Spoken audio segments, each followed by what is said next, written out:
Subscribe करें, इसके bell icon को जरूर दबाएं।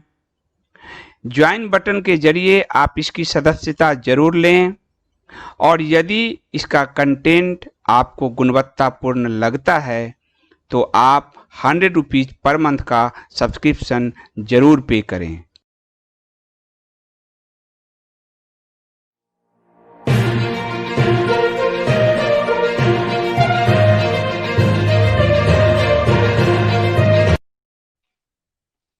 नमस्कार, इंडिया स्पीक्स डेली में आप सबका स्वागत है। मैं हूं संदीप देव।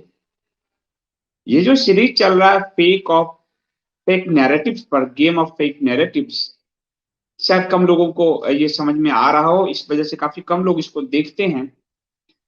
और कई लोग कह रहे हैं कि आप गेम्स ऑफ मीडिया आपने क्यों बंद कर दिया। वो बंद नहीं हुआ, मैं हर बार वीडियो में बताता हूँ, वो आगे चलेगा। लेकिन मुझे जो समझ में आया, वो समझ में ये आया कि लोग नैरेशंस नहीं समझ पा रहे हैं। और जब तक आप नरेशन नहीं समझेंगे, आप रजत शर्मा क्या कर रहे हैं आपको नहीं समझ में आएगा, अर्णव गोस्वामी क्या कह रहे हैं आपको नहीं समझ में आएगा, राजदीप, आपको हो में ये चीजें दिख रही है, पर वो वास्तव में अटैक कहाँ कर रही है वो आपको नहीं समझ में आ रहा है।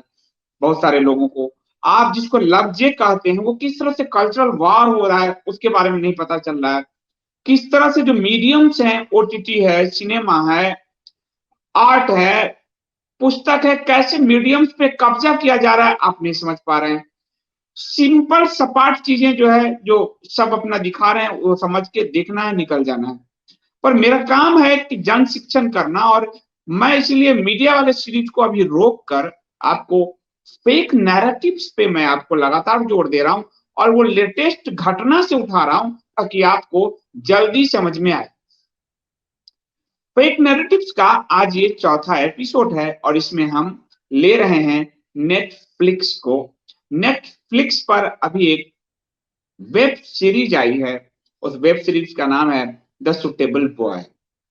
द सुटेबल बॉय एक विक्रम सेठ के नॉवल पे आधारित है। विक्रम सेठ कभी बहुत फेमस रहे हैं, पराई बोर उपन्यास लिखा था, परंतु मार्केटिंग लेफ्ट का इतना ज्यादा है कि उनको बहुत बड़ा नॉवलिस्ट जो है, उपन्यासकार घोषित कर दिया है। उसी पर एक वेब सीरीज लेकर आई है, 6 एपिसोड का ये सीरीज है। नेटफ्लिक्स पर 23 अक्टूबर को ये रिलीज हुआ है, इसी नाम से, सुटेबल बॉय के नाम से। और ये लेकर आई है बिल्कुल एंटी हिंदू सेंटिमेंट, जिसके अंदर लगातार वो अपना जाहिर करती रही है, ऐसी मीरा नायर। मीरा नायर के बारे में थोड़ा आप जान लीजिएगा, फिर आपको मैं नैरेटिव समझाऊंगा, तो आपको समझ में आएगा कि नरेशन बनता कैसे, कैसे वो पकता है। मीरा नायर एक इंडो अमेरिकन है।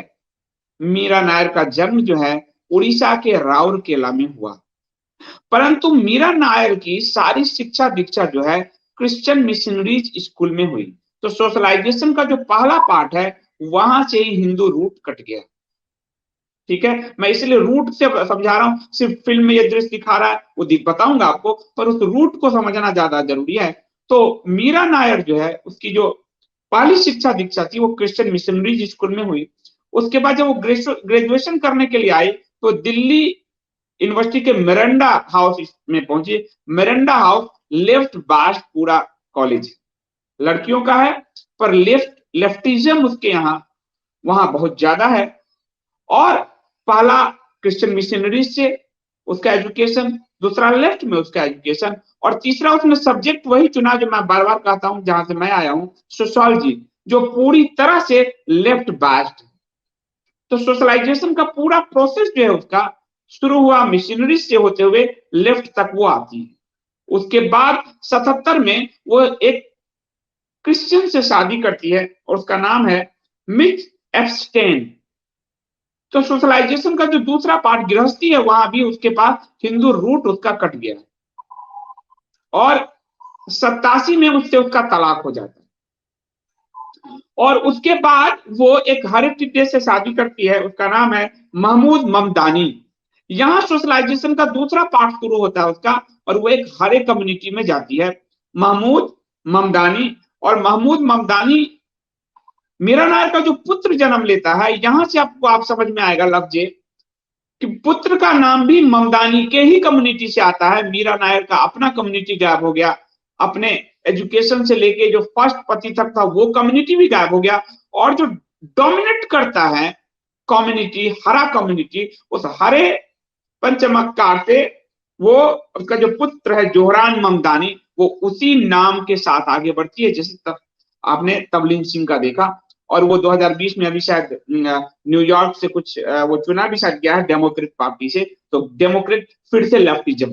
तो ये आपको गेम ऑफ नैरेशंस में ये समझना होगा बैकग्राउंड क्या है। बिना बैकग्राउंड समझे आप इसको नहीं समझेंगे।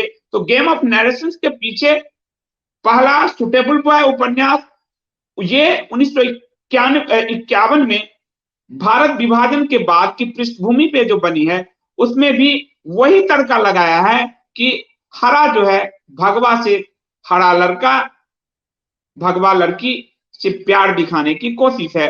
लफ्जे की शुरुआत तब से शुरू हो गई है, और इसमें जो क्लास है वो सुटेबल बॉय ढूंढ रहा है अपनी लड़कियों के लिए। तो वो बैकग्राउंड है। मीरा नायर का आपने बैकग्राउंड देख लिया। अब विवाद के बैकग्राउंड पे आते हैं, फिर मैं आपको कल्चर वार पे ले जाऊंगा। विवाद का बैकग्राउंड क्या है? विवाद का बैकग्राउंड है कि मध्य प्रदेश में महेश्वर मंदिर है, भगवान शिव का मंदिर है। इस भगवान शिव के मंदिर में राम की आरती चल रही है, आरती चल रहा है, पवित्र है, आरती का बैकग्राउंड है। परंतु वहां लड़का लड़की का चुंबन दृश्य फिल्माया जा रहा है। एक ही एपिसोड में 3-3 बार चुंबन दृश्य फिल्माया जा रहा है, और लड़का लड़का हरे समुदाय से है, लड़की हमारी समुदाय से है। लफ्ज प्रमोशन चल रहा है। मंदिर का बैकग्राउंड है आरती की पवित्रता, मंदिर की पवित्रता, अर्थात कि हिंदू कल्चर पर पूरा अटैक है। इसी को यदि आप उलट दीजिए कि लड़की हरी है, लड़का भगवा है, तो अभी तक इस देश में कोहराम मच जाता, अभी तक इस देश में कोहराम मच जाता।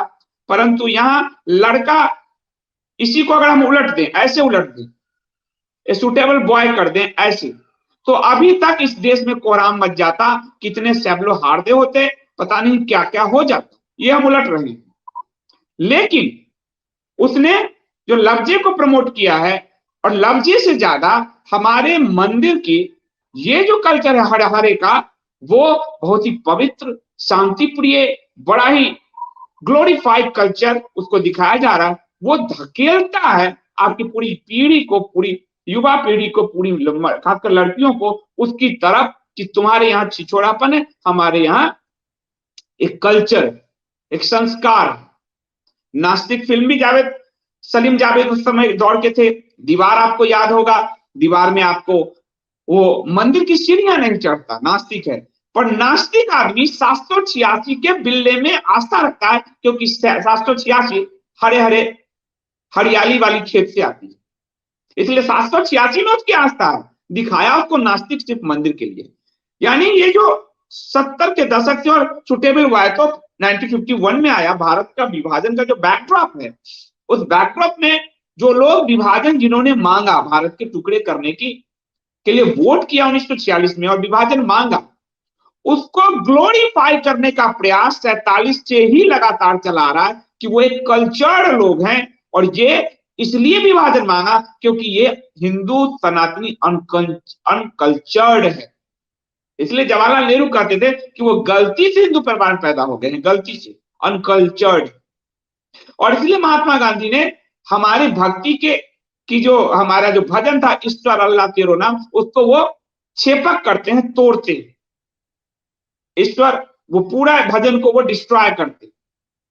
और जब सच बोलने के लिए अंबेडकर जी बाहर आए और उन्होंने कहा कि भारत विभाजन पर किताब पुस्तक लिखी, तो अंबेडकर को दौड़ा दिया गया, अंबेडकर जी के साथ बुरा बर्ताव किया गया, और अंबेडकर को तो मंत्रिमंडल से भी हटना पड़ा। संविधान निर्माता हम कहते हैं, कांग्रेस कभी मानती नहीं, आप तो इसको जानते हो। तो ये कल्चरल वार शुरू से चल रहा है, शुरू से चल रहा है। अब कल्चरल वार है क्या? इस कल्चरल वार उसकी क्या भूमिका है कल्चरल वॉर की?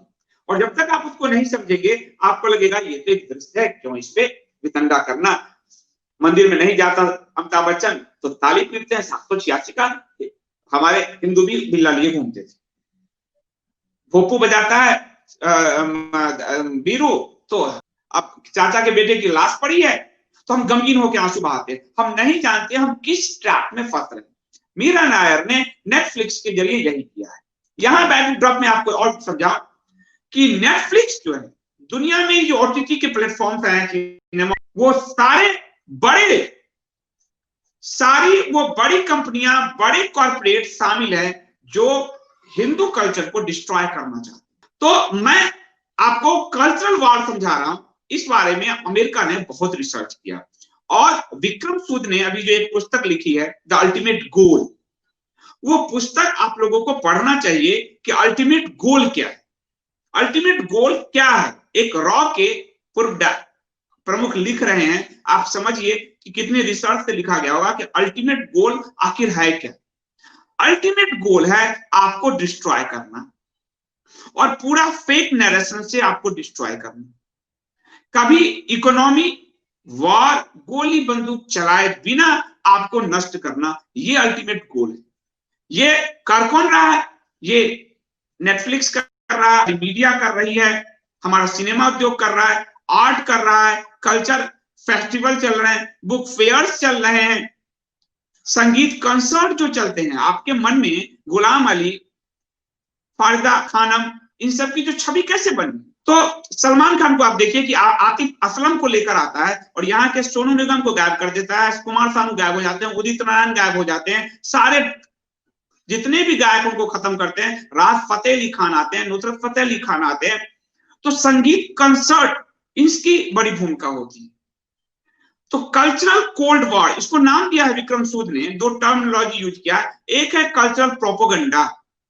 मीरा नायर ने, नेटफ्लिक्स ने जो कल्चरल प्रोपोगंडा किया है कि हिंदू मंदिर तो छिछोड़ों का जगह है, महेश्वर भगवान शिव का मंदिर छिछोड़ों का जगह है, आरती के प्रति कोई श्रद्धा रखने की जरूरत नहीं है। उस वक्त आप इंटीमेट सीन कीजिए, आप चुम्मा चाटी कीजिए, मंदिर को आप दूषित कीजिए। तो कल्चरल प्रोपोगंडा। और कौन? हिंदू लड़की डिस्ट्रॉय कौन कर रहा है? हरा समुदाय। उसमें लड़की जो है वो तान्या मणिक लता है, जिसने लता मेहरा की भूमिका निभाई है। लता मेहरा कैरेक्टर का नाम है। और दानेश रिजवी है, लड़का भी जानबूझ के उस कम्युनिटी से ही, रोल भी उसका है कबीर दुर्रानी का, उसी कम्युनिटी का। ये नहीं कि कैरेक्टर है सिर्फ, लिया भी जानबूझ के उसी कम्युनिटी का है। और वो आपके मंदिर को डिस्ट्रॉय करने के लिए उस दानेश रिजवी को ले जाके मंदिर में किस सीन कराया जा रहा है। तो इसको विक्रम सूद ने नाम दिया कल्चरल प्रोपोगंडा। दूसरा उन्होंने नाम दिया कल्चरल कोल्ड वॉर। ये जो कल्चरल कोल्ड वॉर होता है, ये क्या होता है? उन्होंने एक बड़ा अच्छा उदाहरण दिया। उदाहरण ये है कि अमेरिका ने, जब कोल्ड वॉर चल रहा था रशिया के साथ, अमेरिका में और रशिया का साइन हो रहा था, कोल्ड वॉर जब खत्म हो रहा था उस वक्त, तो आपको बताऊं कि इसके लिए चुना गया था, आप ध्यान से देखिए, उसके लिए क्रिसमस का डे चुना गया। क्रिसमस का डे अमेरिका ने चुना था ताकि वेस्ट के पूरे ईसाई वर्ल्ड को यह मैसेज दिया जाए कि ये हमारी ईसाइयत की जीत है, नॉट सिर्फ पूंजीवाद की जीत है। आपके साथ ये खेल किया जाता है समाजवाद पे। और रशिया चूंकि नास्तिकता, वहां धर्म अफीम कहा के नास्तिकता पे जोर था, इसलिए पूरा जोर दिया गया कि ये वेस्ट वर्ल्ड की जीत है, वेस्ट के रिलीजन की जीत है। और इसीलिए क्रिश्चियनिटी के लिए जो महत्वपूर्ण डे है वो क्रिसमस का डे है। 1991 में क्रिसमस का दिन चुना गया, जब आपको बताऊं मिखाइल गोर्बाचेव जो है, और मिखाइल गोर्बाचेव रशिया के जो राष्ट्रपति थे, मिखाइल गोर्बाचेव, और अमेरिका के जो राष्ट्रपति थे रीगन, उनके बीच जो समझौते हुए वो दिन चुना गया क्रिसमस डे। और मिखाइल गोर्बाचेव ने जब सिग्नेचर करने के लिए पेन निकाला गया, आप ध्यान से देखिए कितनी बारीक चीज होती है, उनके पेन को बदल दिया गया था, उनका पेन काम नहीं कर रहा था, पेन काम नहीं कर रहा था। अब क्या, आपने कभी गौर नहीं किया इतनी बारीकी के साथ कैसे कर? और ये एक जासूसी संस्था के रॉ के प्रमुख लिख रहे हैं, इस बात को समझिए, उनका पेन काम नहीं कर रहा था। अब पेन किसने दिया? ध्यान दीजिए इसको, पेन दिया CNN के कैमरामैन ने। इसका मैसेज क्या था? इसका मैसेज था कि अमेरिका अपनी शर्तों पर अपने पेन से रसिया के भाग्य को लिख रहा।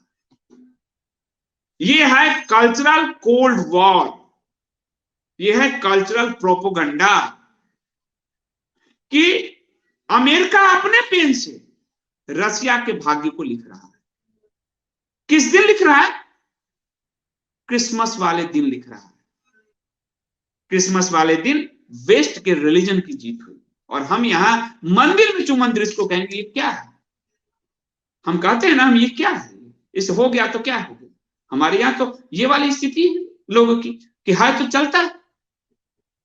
कितनी बारीकी से कल्चरल लाइन ली जाती है, किस तरह से उस कल्चरल लाइन को आगे बढ़ाया जाता है, ये आप देखिए।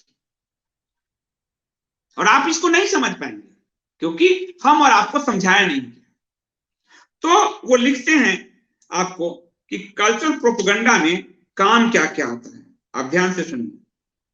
Fine art, drama, literature, culture, language, cinema, अभी ओटीटी प्लेटफॉर्म, रेडियो, केजीबी और सीआईए अपने रेडियो का इस्तेमाल करती थी।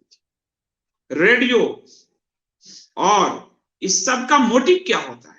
इस सब का मोटिव होता है the control of the delivery system of messaging, यानी आपको जो मैसेज दिया जा रहा है उस सब पर उनका कंट्रोल, नियंत्रण। इसलिए जो भाई मुझे कह रहे थे आपने मीडिया वाला क्यों छोड़ा है, छोड़ा नहीं मेरे दोस्त, वो अब आप समझिए कि उस पूरे मैसेजिंग सिस्टम पे उनका कंट्रोल है। ये है फेक प्रोपेगेंडा, ये है प्रोपेगेंडा फेक नैरेटिव्स, यानी उस पूरे कंट्रोल सिस्टम पे जो मैसेज दे रहा है जनता के बीच संवाद कर रहा मीडिया, उस पे उनका कंट्रोल।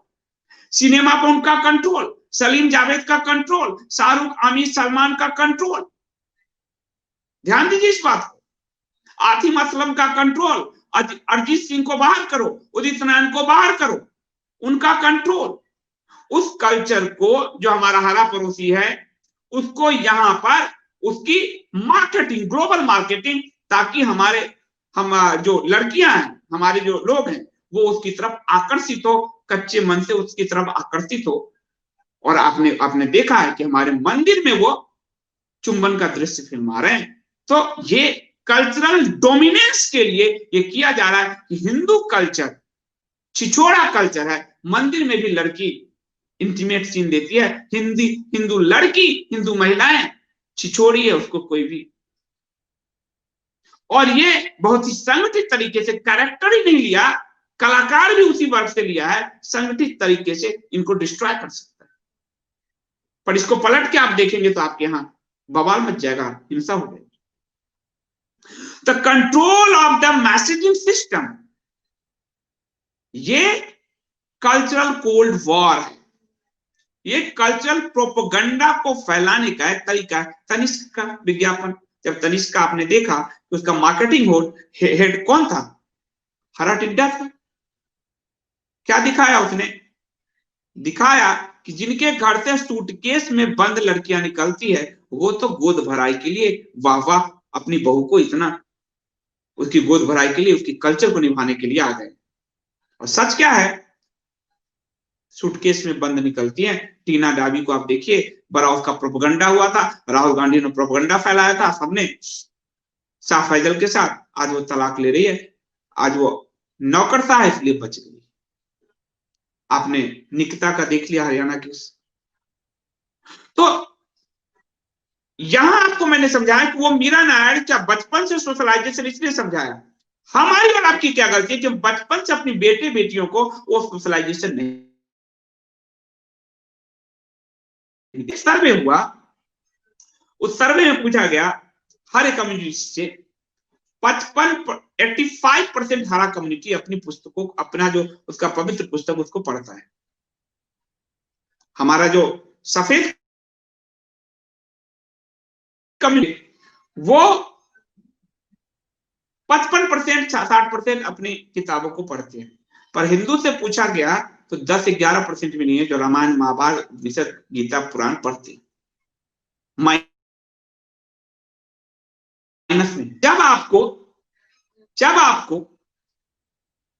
आपके धर्म ग्रंथों का ज्ञान नहीं होगा तो मंदिर में चुंबन ले सकते हैं, इसमें क्या हो रहा है? ये तो लेफ्ट लिबरल्स है, ये तो प्रगतिशील सोच है। आप कहेंगे तो ये तो प्रगतिशीलता का विरोध है। जो कहे उसको कहो भैया उनके जो हरे वाले हैं उसमें जाकर दे दो, प्रगतिशीलता दिखा दो, अभी पता चल जाए तुम्हारे साथ क्या हो। तो ये जो नेटफ्लिक्स है, ये जो अमेजन प्राइम है, अमेजन पे हिंदू देवी देवताओं के डोरमेट बिक रहे हैं। तभी मैं कपोत.in ई-कॉमर्स लेकर आया हूं।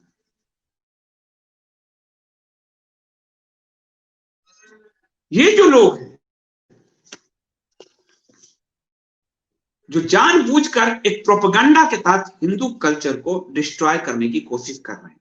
और अब आखिरी चरण इसमें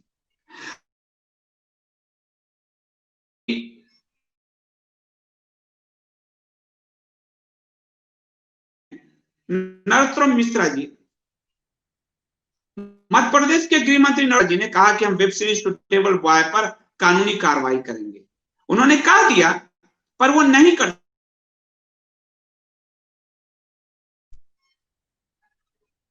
नरोत्तम मिश्रा जी नहीं कर सकते। इसकी वजह क्या है? क्योंकि ये अधिकार भारत के सूचना प्रसारण मंत्री के पास है। और अभी कुछ दिनों पहले आपको ध्यान होगा 10 नवंबर के रात को ही देश के राष्ट्रपति द्वारा विपुल रेड्डी ने लिखा है, हस्ताक्षरित अधिसूचना तत्काल प्रभाव से लागू हो गई कि ओटीटी सूचना प्रसारण मंत्रालय के अधीन आ गया। तो सूचना प्रसारण मंत्री जो हमारे प्रकाश जावड़ेकर जी हैं, उनको ये बात समझ में नहीं आ रही है। ये कानून बन चुका है, ओटीटी पर हिंदू कल्चर को डिस्ट्रॉय किया जा रहा है। सूचना प्रसारण मंत्री को अधिकार मिल चुका है कि ऑनलाइन जो भी प्लेटफॉर्म्स हैं उस पर अगर आपत्तिजनक कंटेंट है तो वो इस पे कार्रवाई कर सके। 12 दिन बीत गए हैं, उनको ये शक्तियां मिली हुई है, लेकिन उन्होंने अभी तक नेटफ्लिक्स पे, मीरा नायर पे, सुटेबल बॉय की टीम पे, इन सब पे कोई कार्रवाई नहीं किया। महेश्वर के मंदिर में आपत्तिजनक दृश्य फिल्माया गया है, परंतु सूचना प्रसारण मंत्री के पास अब प्रधानमंत्री क्या करें बताओ, राष्ट्रपति क्या करें? उनको अधिकार दे दिया गया सूचना प्रसारण मंत्री को, लेकिन वो उस अधिकार का उपयोग नहीं कर रहे। उनको मराठी बात खेलने से ही फुर्सत नहीं है। आपने देखा है कि अर्नब गोस्वामी इन सबको बचाने से ही उनको फुर्सत नहीं, अर्नब गोस्वामी के मामले में शरद पवार आदि को बचाने से ही उनको फुर्सत नहीं। तो अब जब ये अधिकार दिया गया कि इसमें शूटिंग हो रहा था जब मीरा नायर का, तब कमलनाथ की सरकार थी। कांग्रेस तो हिंदू कल्चर को डिस्ट्रॉय करने में भरोसा करती ही है, लेकिन अब तो आप इसमें महेश्वर प्रशासन पे कार्रवाई कर सकते हैं। अब किसने रोका है? तो अब प्रकाश जावड़ेकर को यह तय करना होगा कि वो कल्चरल प्रोपेगेंडा, जो कल्चरल कोल्ड वॉर है वर्ल्ड वाइड, उसको वो समझते हैं या नहीं समझते। और नहीं समझते तो हम यही माने कि डब्बा गोल है, दिमाग से डब्बा गोल है। और समझते हैं तो इन पर कार्रवाई करें। आप मंदिर में ये आपत्तिजनक दृश्य कैसे फिल्माएंगे? और बात भी है कि आपके प्रवक्ता ने इसको उठाया है, गौरव गोयल ने उठाया है, नरोत्तम मिश्रा जी एमपी के मंत्री हैं वो उठा रहे हैं, राहुल महाजन, प्रमोद महाजन के पुत्र हैं वो उठा रहे हैं। तो आपसे की पार्टी के लोग ही उठा रहे हैं, परंतु हमारे सूचना प्रसारण मंत्री को कल्चरल कोल्ड वॉर का कुछ पता ही नहीं है, कल्चरल प्रोपेगेंडा का पता ही नहीं है कि पूरी मैसेजिंग सिस्टम पे उनका कब्जा है। फेसबुक है, ट्विटर है, मीडिया है, सिनेमा है, ओटीटी है, बुक्स है, सारे कंसर्ट है, सब पे उनका कब्जा होता जा रहा है। और सूचना प्रसारण मंत्री कलफ के कुर्ते और पैजामे के साथ दांत निपुड़ने के अलावा कुछ नहीं कर पा रहे। प्राइम मिनिस्टर, आपको अध्यादेश के अधिकार मिल चुका, अध्यादेश के द्वारा राष्ट्रपति ने दे दिया। नितिन गडकरी कैसे तेजी से काम कर रहे हैं, अमित शाह कैसे काम कर रहे हैं, पर ये आदमी काम नहीं करना चाहता। इसीलिए ये टुडे ग्रुप की गिरती टीआरपी से आहत होता है। रिपब्लिक को जब फंसाया जाता है तो ये आदमी प्रसन्न होता है, कुछ नहीं बोलता। और ये बहुत दुर्भाग्यपूर्ण है कि यह आप कल्चरल प्रोपेगेंडा को नहीं समझ पा रहे, आप कल्चरल कोल्ड वॉर को नहीं समझ पा रहे, और आप देश के सूचना प्रसारण मंत्री हैं। जिस सूचना प्रसारण उस पूरे सिस्टम पे अधिकार करने के लिए 5-6 बड़ी कंपनियों ने काम किया है, आप उसको समझ नहीं पा रहे, आप उनको लाइन पर नहीं ला पा।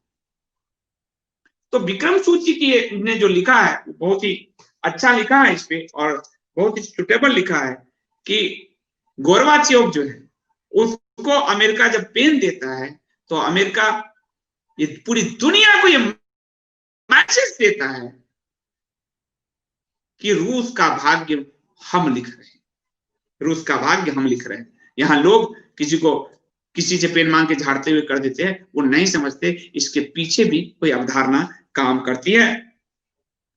और वो लिखते हैं proclaimed superiority of values and culture through the art and literature of the scientific mind of power through the gun economic might and technological capabilities। और वो लिख रहे हैं इसमें कि जो ये डिलीवरी सिस्टम है मैसेजिंग का, उस पर पूरी तरह से प्रभुत्व स्थापित करने की ये लड़ाई है, कल्चरल जो कोल्ड वॉर है। और ये कल्चरल प्रोपेगेंडा इतना बड़ा है कि इसके लिए CIA, KGB ये सब बड़े पैमाने पे काम करते हैं। अपने नेटफ्लिक्स अमेरिका का ये अपने अपने सिस्टम को लेकर आगे बढ़ाते हैं। हमारे सिस्टम में हमारे जो मंत्री हैं उनको कुछ पता नहीं है। अब हम क्या कह सकते हैं? अब यही कह सकते हैं कि भगवान ही हमारा मालिक है, और क्या बताएं। बहुत बहुत धन्यवाद। आज बहुत डिस्टर्ब हुआ, मुझे क्षमा कीजिएगा, क्योंकि कुछ लोग असल में देखते नहीं, उनको मालूम नहीं है, पर वो डिस्टर्ब ज्यादा करते हैं। आज का मुद्दा ऐसा था, इसलिए मैं लाइव यूट्यूब पे नहीं आना चाहता, क्योंकि वहां के लोग डिस्टर्ब करके चैनल बैन कराते हैं, वहां के लोग डिस्टर्ब करके आपको डिस्टर्ब करते हैं। इसलिए 2-4-5 दिन में हमारा ऐप आने वाला है, तो ऐप पे ही हम लाइव जो है आपको बहुत आसानी हो जाएगा लाइव में भाग लेने के लिए। फेक नैरेटिव्स का ये एपिसोड जारी रहेगा, क्योंकि लोग 10 देखें 5 देखें, मेरा काम है कि उस नेटवर्क को आम जनता समझ जाए, वो खुद ही उसको ध्वस्त कर देगी, हमारे मंत्रीगण नहीं कर